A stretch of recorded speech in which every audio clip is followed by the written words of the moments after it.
जसं की ही एक पद्धत आहे की ज्यावेळी आपण पहिल्यांदा मुख्यमंत्री पदाची शपथ घेतो त्यानंतर माननीय राष्ट्रपती, माननीय प्रधानमंत्रीजी, माननीय उपराष्ट्रपती यांची भेट घ्यायची असते। त्याप्रमाणे मी त्यांची भेट घेतलेली आहे।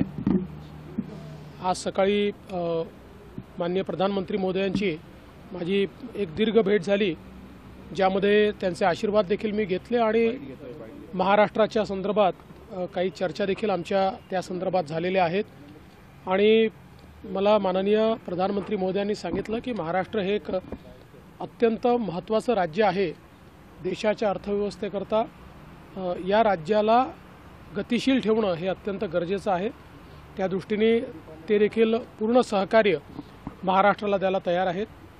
मी काल आमचे राष्ट्रीय अध्यक्ष नड्डाजी, गृहमंत्री अमित शहाजी, त्याचप्रमाणे माननीय नितीन गडकरीजी, संरक्षण मंत्री राजनाथ सिंगजी, पक्षाचे जे सगळे प्रमुख लोक आहेत यांची देखील सदिच्छा भेट घेतलेली आहे।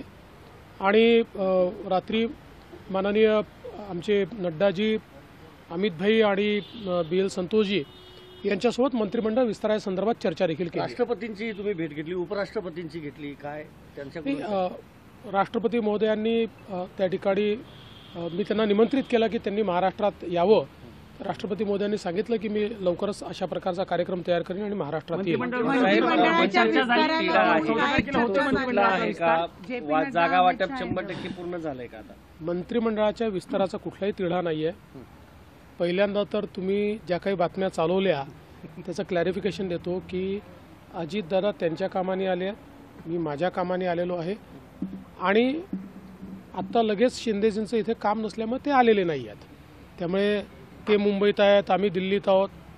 कालपासनं आजपर्यंत माझी अजितदादांची दिल्लीत भेट देखील झालेली नाही आहे।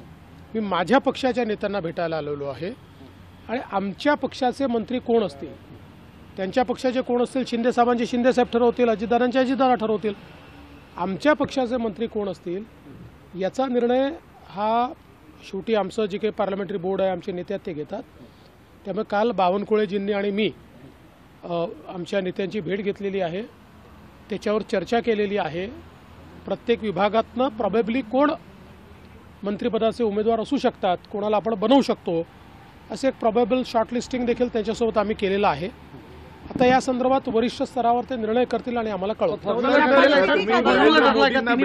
नरेंद्र मोदींचं फॉर्म्युला वगैरे सगळा ठरलाय, तुम्हाला कळेल। सर, तुम्ही नरेंद्र मोदींना भेटलात, नरेंद्र मोदींचं तुमच्यावर एक विशेष प्रेम आहे। ज्यावेळी मुख्यमंत्री कोण होणार ही चर्चा सुरू होती तेव्हा सुद्धा नरेंद्र मोदींच्या वतीने देवेंद्र फडणवीस होणार हे आम्हाला ऐकायला मिळत होतं। तुम्ही आज काय सांगाल, काय स्पेशल बातमी? मला असं वाटतं की मोदीजी हे आमचे सर्वोच्च नेते तर आहेतच, पण एक प्रकारे आमच्या पक्षामध्ये आमच्या सगळ्यांकरता पितृतुल्य अशा प्रकारचं ते नेतृत्व आहे। त्यामुळे आमच्या सगळ्यांचं एक स्पेशल कनेक्ट हा मोदीजींसोबत आहे आणि त्यांचं प्रेम, मार्गदर्शन आम्हाला मिळत असतं। प्रसंगी आम्ही चुकलो तर आम्हाला रागवतात देखील। त्यामुळे एका पालकाच्या भूमिकेमध्ये ते या ठिकाणी आहेत आणि त्यांना भेटणं ही नेहमीच मला असं वाटतं एक अतिशय आनंदाची गोष्ट असते। आणि विशेषतः मी छत्रपती शिवाजी महाराजांची प्रतिमा ही मोदीजींना याकरता दिली की 2014 साली त्यांनी त्यांच्या प्रचाराची सुरुवात ही रायगडावर येऊन छत्रपतींना नमन करून केली होती।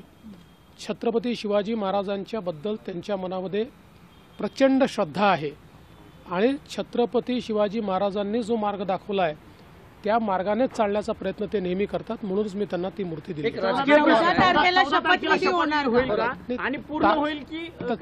तारीख तुम्हीच ठरवली आहे, आम्ही ठरवायची अजून। एक राजकीय प्रश्न आहे, शरद पवारांचा आज वाढदिवस आहे, अजित पवार कुटुंबियांसह त्यांना भेटलेले आहेत। चांगली गोष्ट आहे। आमच्याहीकडनं शरद पवार साहेबांना खूप खूप शुभेच्छा आहेत।